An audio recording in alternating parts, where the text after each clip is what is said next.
Just call out my name, and you know wherever I am, I'll come running, see you again. Winter, spring, summer, or fall, all you got to do is call, and I will be there, yes, I'll be there. You got a friend. All right, ladies and gentlemen, I will explain that scene in a second as we get to the Malzberg panel. But before we do that, we want to hear from you. Is President Obama handling Islamic terror properly, in your view? Go to newsmax.com/polls and vote right now. All right, that was John Kerry, who 6 days, almost 7 days after the march in Paris, made it to France. He hugged the president, and he brought James Taylor with him to sing "You Got a Friend." So all is forgiven. I can't believe what I was witnessing or hearing. Let's introduce the panel, and we have the chairman of the Committee to Reduce Infectious Deaths, Betsy McCaughey's back, president of New Heights Communications, Christy Setzer, and host of the syndicated radio show, The Roger Hedgecock Show, Roger Hedgecock. And why don't we start with you, Roger? First of all, not only was he off key, but what on earth was James Taylor doing there?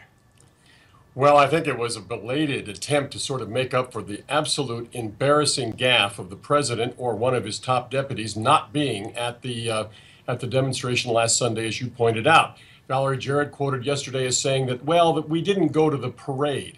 Valerie, it wasn't a parade. It was an international show of solidarity for the idea that free speech is free speech. People who want to squelch it are not going to be tolerated in our countries. That kind of thing is anathema to Barack Obama. To this moment, has not said anything really definitive about the Islamic terrorism that occasioned that, and all the other stuff we're now seeing in Belgium and other places across Europe.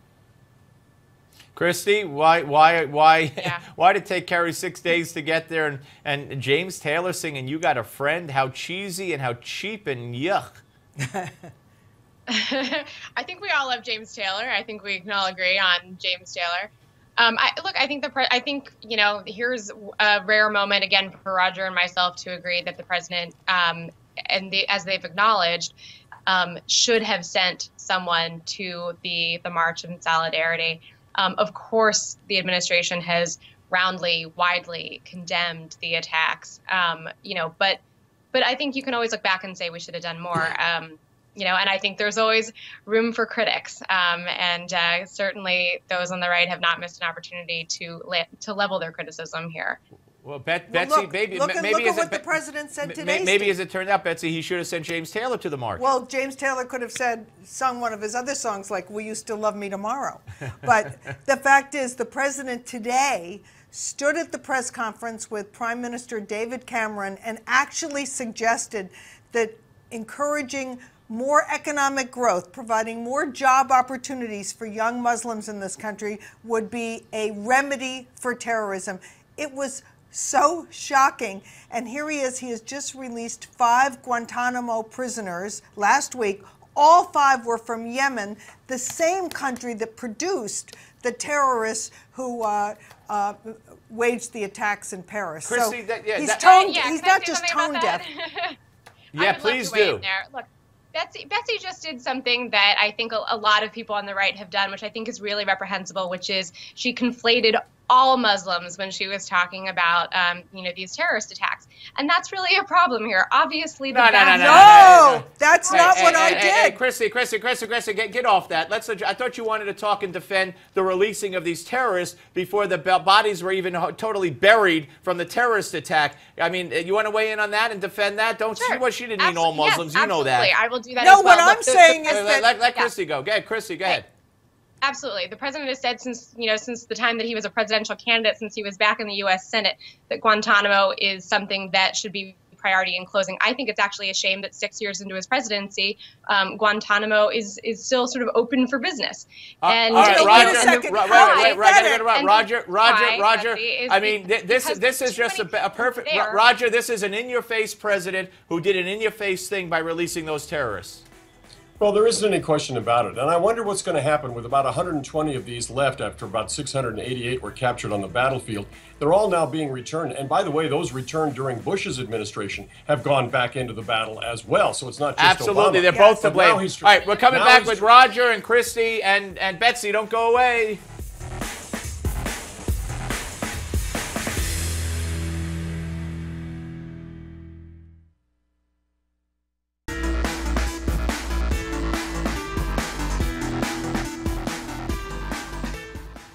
All right, back, folks. We're back with the Malzberg panel. 3 members on the panel today from the London Center for Policy Research, Betsy McCaughey, president of New Heights Communications, Christy Setzer, and the host of the syndicated radio show, The Roger Hedgecock Show, Roger Hedgecock. Roger, I want to start with you. Didn't mean to cut you off at the end, but you know about hard breaks. If you want to finish weighing in about the in-your-face president and releasing those terrorists, but also I want to start the conversation going with this.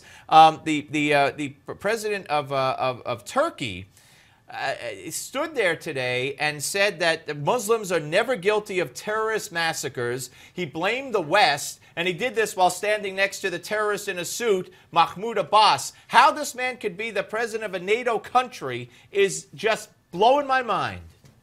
And Steve, your mind is going to get more blown because they're also a country that's trying to get into the European Union, and all the liberals in Western Europe want to have them join the European Union.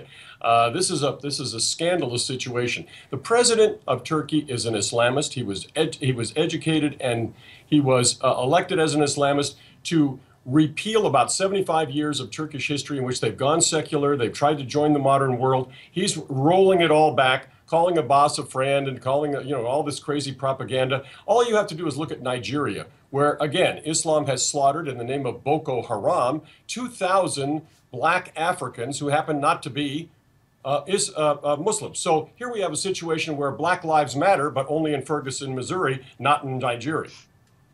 Betsy? Know thine enemy, and the key is that we are at war with Islamic fundamentalism, and if we're not willing to put that label on it, we're never going to defeat it. Yeah, what about it?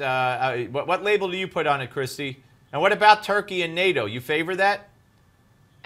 The label that I put on it is extremism, and I think that problem is real. Look, obviously we've seen it in France, and the truth is that there's a rise in extremism and hate groups and radical nationalists across that continent.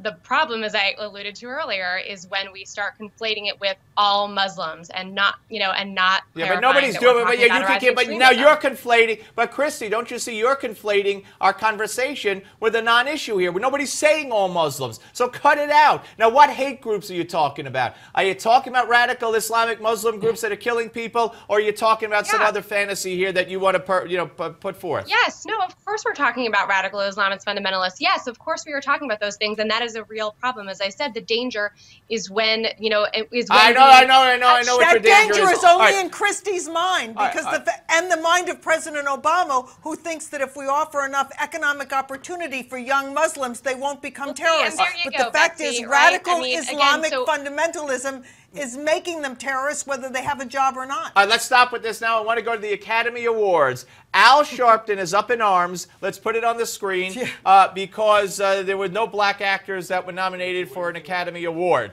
And he's threatening to go there and possibly boycott or picket. I want you to see what he wrote here, what he said. If we could put, I don't know the number. All right, doesn't matter.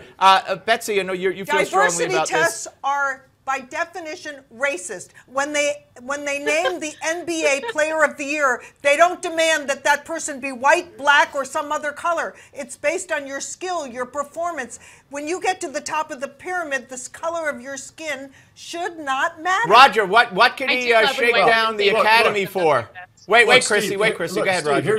Steve, here's the deal. You got 63-year-old white man is the average voter in the Oscars, but the 63-year-old white man last year voted the Best Picture as 12 Years a Slave. This year, because no black picture was in the Best Picture category, suddenly that same person is a racist. This is ridiculous. Yeah, and we got a statement up on the screen which you could read, but he brings up Selma, he brings up Ferguson. I mean, Christy, you can't agree with him, can you?